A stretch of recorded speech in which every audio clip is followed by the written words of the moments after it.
పంచముఖ ఆంజనేయ ప్రణామమయ్యా, దశభుజా రుద్రతేజ దండములయ్యా, దశభుజా రుద్రతేజ దండములయ్యా, పంచముఖ ఆంజనేయ ప్రణామమయ్యా.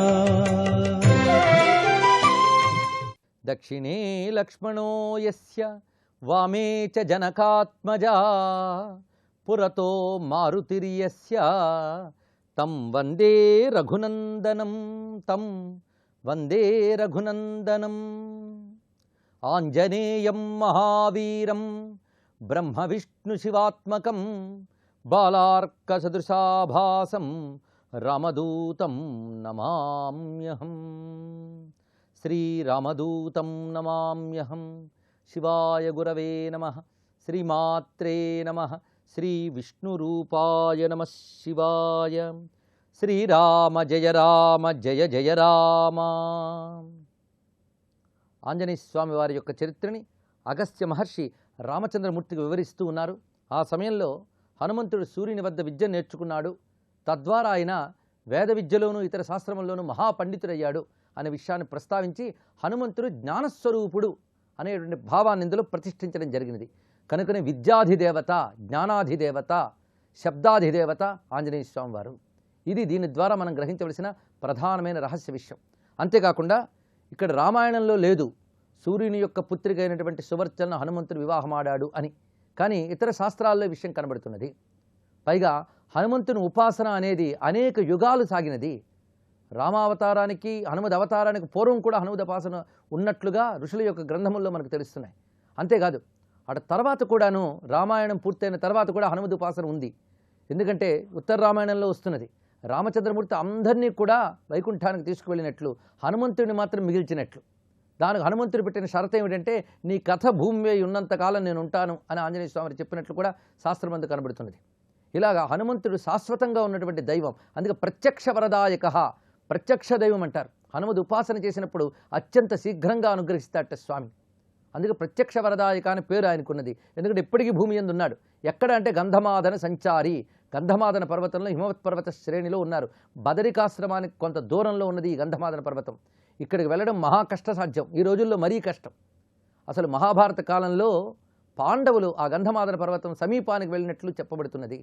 ఆ సమయంలో ఒక్క భీముడు సాహసంతో అక్కడి నుంచి వెళుతూ ఉండగా తోవలో ఆంజనేయ స్వామి వారి యొక్క దర్శనం దొరికింది అతడికి. ఇది ఎప్పటి త్రేతాయుగం, ఎప్పటి ద్వాపర యుగం. అప్పటికి కూడా ఆంజనేయ స్వామి వారు దర్శనం ఇచ్చారు. అప్పుడు తన యొక్క మహాస్వరూపాన్ని భీముడికి చూపించి అనుగ్రహించి వరం ఇస్తాడు. అక్కడ రుద్రుని యొక్క వరం చేతనే పాండవులు బలోపేతులవుతారు. కిరాతార్జునీయంలో ఆది కిరాత రూపంతోనూ శివుడు వచ్చి అర్జునుడిని అనుగ్రహించాడు. ఆ రుద్రుడే హనుమద్ రూపంలో భీముడిని అనుగ్రహించాడు. ఇలా పాండవులకి శివుని యొక్క అనుగ్రహం 2 రూపాలతో లభించింది. తద్వారా వాళ్ళు యుద్ధంలో విజయం సాధించగలిగారు. దానికి కృష్ణ పరమాత్మయే ప్రేరణ. అంతేకాదు ఆ కృష్ణుడు తోలే ఆ రథానికి ధ్వజస్థానంలో నేను ఉంటానని వరమిచ్చాడు ఆంజనేయ స్వామి వారు. అందుకే కపిధ్వజంతోనే ఆ కృష్ణార్జునులు ఆ రథాన్ని నడిపారు.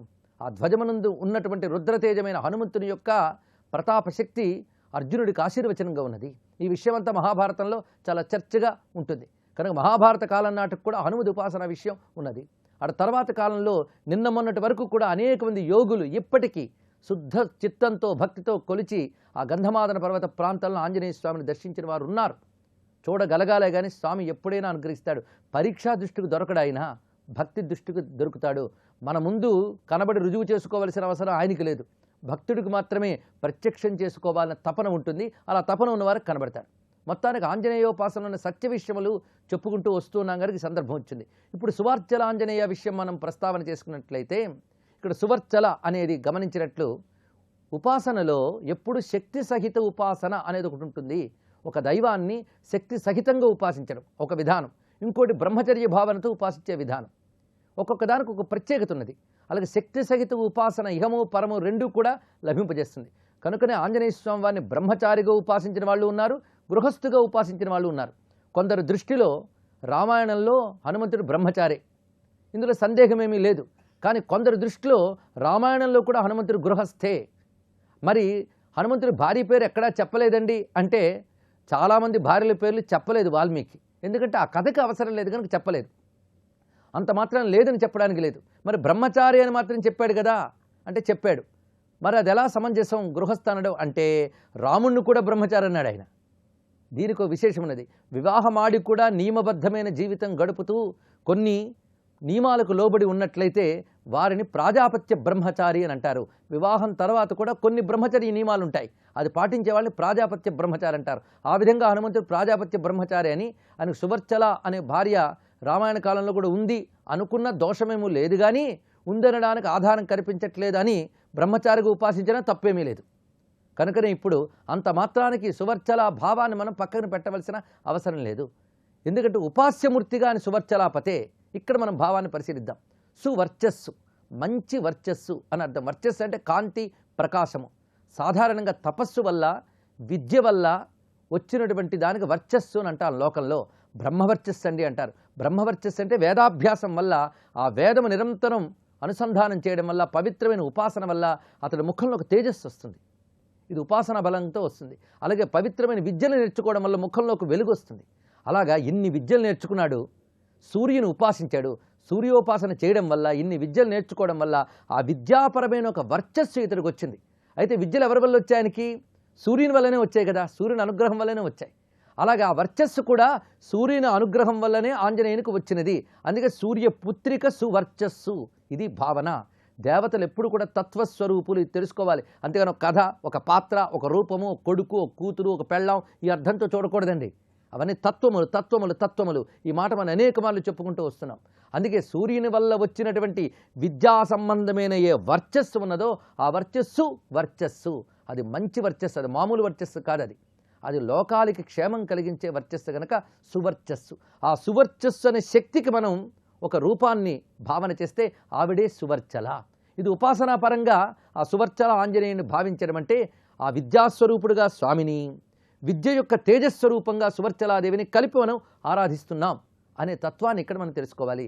అయితే ఉపాసకుడికి కథాపరంగా, పాత్రపరంగా కల్పన చేసినప్పుడు ఆ దేవత యందు మరింత నిష్ఠ, మరింత ఆసక్తి, మరి ఎక్కువ తాదాత్మ్యం కలుగుతుంది.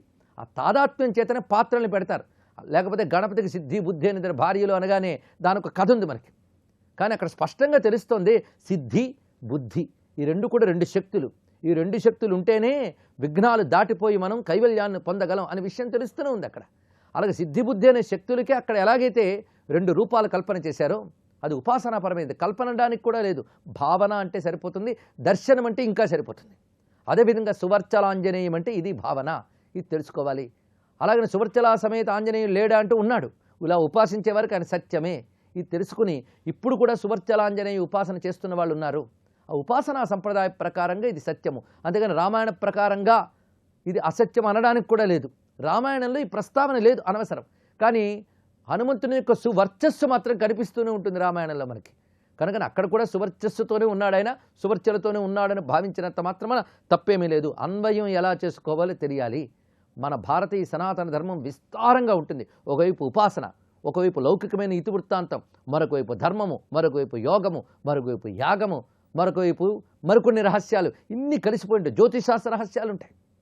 ఇవన్నీ కలుపుకున్నప్పుడు దేన్ని ఎక్కడ ఎలా విడదీసుకోవాలి, ఎలా అన్వయించుకోవాలి తెలియాలి. ఆ తెలివితేటలు లేకపోతే అన్నీ కలిపేసుకుని ధర్మాన్ని అధర్మంగా, అధర్మాన్ని ధర్మంగా అనుకునేటువంటి ప్రబుద్ధులు కూడా తయారవుతుంటారు. అవి కలిబుద్ధులను పక్కన పెట్టి ప్రస్తుతం భక్తితో ఆంజనేయ స్వరూపాన్ని చూద్దాం. మొత్తానికి హనుమంతుడు సువర్చల సమేతంగా దర్శనమిచ్చినటువంటి విశేషములు పురాణాల్లోనూ మంత్రశాస్త్రాల్లోనూ చాలా చోట్ల కనపడతాయి. కపిల మహర్షికి హనుమంతుడు సువర్చల సమేతంగా దర్శనమిచ్చాడు అనే విషయం మనకి సంహితా గ్రంథంలో స్పష్టంగా ఉన్నది.